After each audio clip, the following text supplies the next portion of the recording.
मुख्यालय में पार्टी के इस मिलन समारोह में पार्टी के नए सदस्यों का सबसे पहले मेरे डॉक्टर द्वय और उनके सहयोगी सभी का हार्दिक स्वागत है, अभिनंदन है। मैं अपने नए नाम के साथ नए विश्वविद्यालय से एमडी किए हुए अपने संजय जी और डॉक्टर अजीत जी के साथ उनके सभी साथियों का भी हार्दिक स्वागत है, अभिनंदन है। मेरे साथ इस कार्यक्रम में पार्टी के वरीय नेता प्रवीण प्रभाकर जी, संजय मेहता जी, आदरणीय जिलाध्यक्ष जी, पार्थ जी, हरीश जी और साथी यहाँ पर हैं।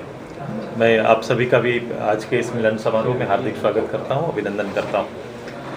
नए साथियों का पार्टी में योगदान एक नए युग की ओर मैं अब जब इनको सुनता हूँ तो बड़ा मन हर्षित होता है कि वो सामाजिक रूप से खुद को जोड़ना, चूँकि जो विषय को लेकर ये आगे बढ़े हैं, जिस सब्जेक्ट को शैक्षणिक योग्यता को इन्होंने तैयार किया है, वहाँ से इनके लिए एक खुला भविष्य दिखता है। लेकिन समांतर रूप से समाज के साथ चलना, समाज के विषयों को समझना, राज्य की चिंता करना, आवाम की चिंता करना, अगर ये बराबर विषय चल रहा है तो मुझे लगता है कि एक जवाबदेह युवा अब इस राज्य के अंदर खड़ा हो रहा है, जुड़ रहा है। एक अच्छे वातावरण की शुरुआत हम इसे मान सकते हैं और मुझे अच्छा लगता है जब ऐसे टीम, एक सुलझी हुई टीम, विचारों से ओतप्रोत टीम जब साथ में जुड़ती है तो हम लोग भविष्य की कल्पनाओं को बड़ा रूप से हम लोग देखना प्रारंभ करते हैं। मैं हार्दिक दिल से इन सभी का स्वागत करते हैं, अभिनंदन करते हैं।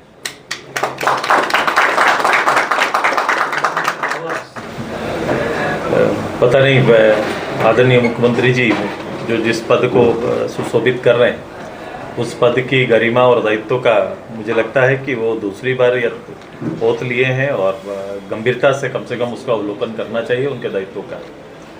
मुख्यमंत्री से अलग कोई स्वतंत्र संगठन यहाँ नहीं है। जब जेपीएससी है तो स्टेट बॉडी ही है, स्वतंत्र इकाई के रूप में काम करती है, ये बात सही है। लेकिन उन पर अंकुश, उनके पदाधिकारी, हमारे ही पदाधिकारी वहाँ पर एज ए सेक्रेटरी काम करते हैं और उनकी नियुक्ति भी मुख्यमंत्री के अधीन के माध्यम से ही होता है। तो इन सभी बातों को थोड़ा किनारे रखिए और जवाबदेही में आइए। जितनी बातें और जितनी ऊंचाई से बोली गई बातें, खासकर झारखंड के नौजवानों के लिए कहा गया बात कि उनके लिए रोजगार के अवसर और जेपीएससी जैसी संस्था से जो एग्ज़ाम्स डिले हो रहे थे, जिनके ऊपर उनका आरोप लगता था, तो वो उन्होंने कहा था कि जेपीएससी को हम एक बार नहीं, 2 बार 3 बार हम कराने का काम करेंगे। आज मूलतः उनका 6वां साल चल रहा है और 6 साल उनके नेतृत्व का इस केवल 2 ही जेपीएससी हो पाया है।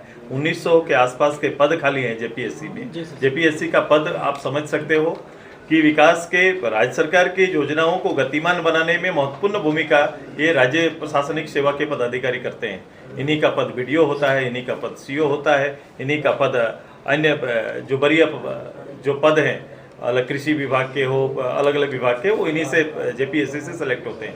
आपने केवल 2 एग्जाम लिए हैं, उसमें करीबन वो 153 या कुछ बच्चों का चयन हुआ है, अभी लंबित पड़ा हुआ है। बोलो एग्जाम लिखते हैं, तैयारी करते हैं और रिजल्ट के लिए आपके दरवाजे खटखटाने जाने का ये जरूरत होता है। ये बिहार का वो युग याद दिला रहा है। बिहार काल को सामने आप देख 90 के दशक में ये चीज़ें होती थी कि बिहार में लोग तैयारी करते थे और फिर वो तैयारी के बाद लंबे समय तक इंतजार करना पड़ता था कि कब रिजल्ट आएगा। ऐसे अवस्था, वो अवस्था आज के दिन में यहाँ हुई। तो एक प्रशासनिक रूप से जो जवाबदेह होना चाहिए था, वो जवाबदेही नहीं निभा रहे। उनको निभाना चाहिए, चूंकि उनके साथ उम्र बहुत मायने रखता है और कितना कठिन परिस्थिति से बच्चे अपनी तैयारी करते हैं, स्टूडेंट्स अपनी तैयारी करते हैं। अब रिजल्ट उनको तुरंत से तुरंत निकालना चाहिए, अन्यथा संगठन 6 महीना का समय संगठन ने दिया था उनको, नहीं तो बड़े रूप से पूरे राज्य के आवाम के साथ अब उनके दरवाजे में खड़ा होने का समय अब आ रहा है कि इशू बेस्ड पार्टी फिर से सड़क पर खड़ा होकर इन चीज़ों पर, इन छात्रों के साथ खड़ा होकर आंदोलन को बल देने का काम करेगी। ये हमारा एकदम पार्टी का स्टैंड है, ये बड़ा स्पष्ट है। मैं संजय कुमार साहू और शोधार्थी, नागपुरी विभाग, डॉक्टर श्यामा प्रसाद मुखर्जी विश्वविद्यालय रांची। नागपुरी के एक बड़े विद्वान दादा प्रफुल्ल कुमार राय कहते थे, नागपुर चुप नहीं रही, नागपुर आप बोली, नागपुर ढेर दिन सुतल रहे, आप तो नागपुर नजर खोली। कहने का अर्थात यह है कि यह जो झारखंड हमारा 25 वर्षों का हो गया है, कहने का अर्थात एकदम जिसको हम लोग बोलते हैं नौजवान, तो जिस तरीक़ा से झारखंड का नींव रखा गया कि हमारा एक अलग राज्य होगा, हमारी अपनी एक भाषा होगी, अपनी संस्कृति होगी, सब कुछ अलग अलग।